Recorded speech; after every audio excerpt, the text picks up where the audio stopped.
Abi, my name is Abi. I have a property portfolio that I earn passive income from, and this channel is all about helping you guys do the same. I'm a property educator, business owner, and a mum of two. In this episode, we're going to be looking at what you can do with £10,000 to get you started in property.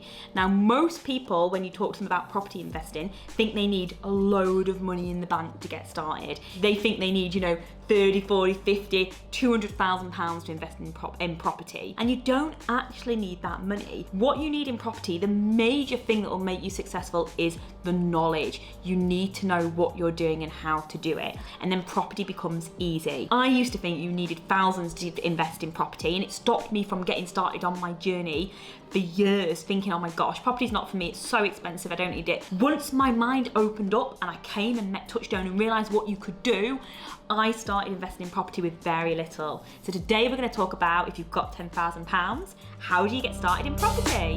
So you've got £10,000, what do you do? Well, there's a couple of property strategies that you don't need massive deposits to start with. And you may have heard of these. So I'm going to go down and list them and then tell you exactly what I would do with £10,000.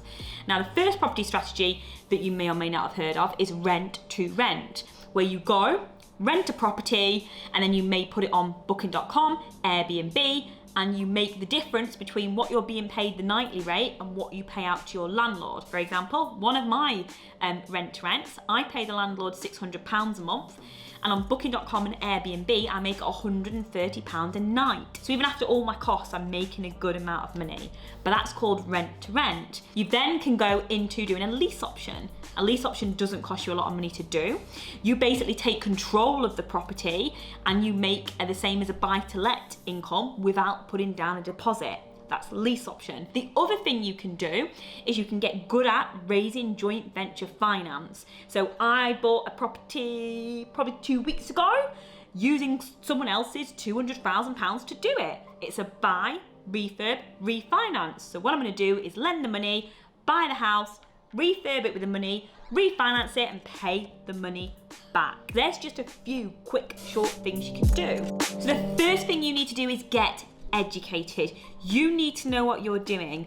The people that fail in property haven't got the right education. They literally think it's easy, like you walk up, buy the property, put the tenant in, you're done. There's nothing to learn. And that's so kind of not the right thinking. If you're gonna come into property, you need to understand that you don't know everything. There's masses out there that you don't know and you need to learn. Where can you get the knowledge? There's loads of property books out there, and you might have seen my book. We have YouTube. We put content out here all the time. Newspapers. There's lots of big investment houses that constantly are educating about property, the latest trends, etc. Join Facebook communities. So Touchstone Education has a community full of property investors doing it right now. Some starting, some on their journey. They're exactly in the same place as you, and they share lots of knowledge, lots of learning. So there's loads of places you can get education. So the second thing you need to do now you've got the education is go get that mentor. Now this is critical. I have had a mentor ever since I started in property,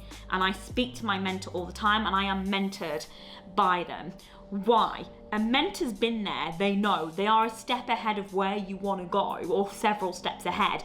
They understand all the challenges you're about to hit, and the biggest thing you need is knowledge right now. Because I've just told you all the things you can do in property, but you don't know where to start, how to do it, due diligence, numbers, how you set it up, company structure, legals, how you legally lend money. All of that you need the knowledge for, because once you've got the knowledge, it's like having tools in your toolkit. You can go to any property with your tools and work out what might be good for it. Title split, service accommodation, HMO. You need to know all of this. So I would get a mentor, that person that can hold your hand every step of the way and catch you from falling. And these cost varying degrees.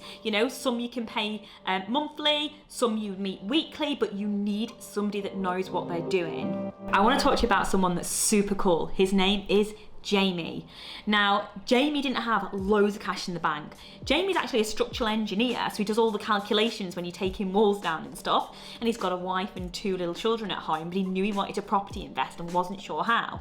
Jamie joined us on Well Through Property, got that knowledge. He's done an exchange delayed completion on a pub, going to make it into free townhouses using the knowledge and education and only using £10,000. Jamie's awesome, and Jamie understood the value of investing in himself. Now, if you go on the internet and you look at some, amazing people that are doing this, Richard Branson, Alan Sugar, Grant Cardone, all these types of people, they will tell you the number one thing they've done to get wealthy and get where they are is invest in themselves. Jamie's understood that, and I would love you guys to do that too. So if you've got £10,000, the biggest thing you should do, invest in yourself and your knowledge. Now, we run a 2-day property conference called Wealth Through Property. It's £99.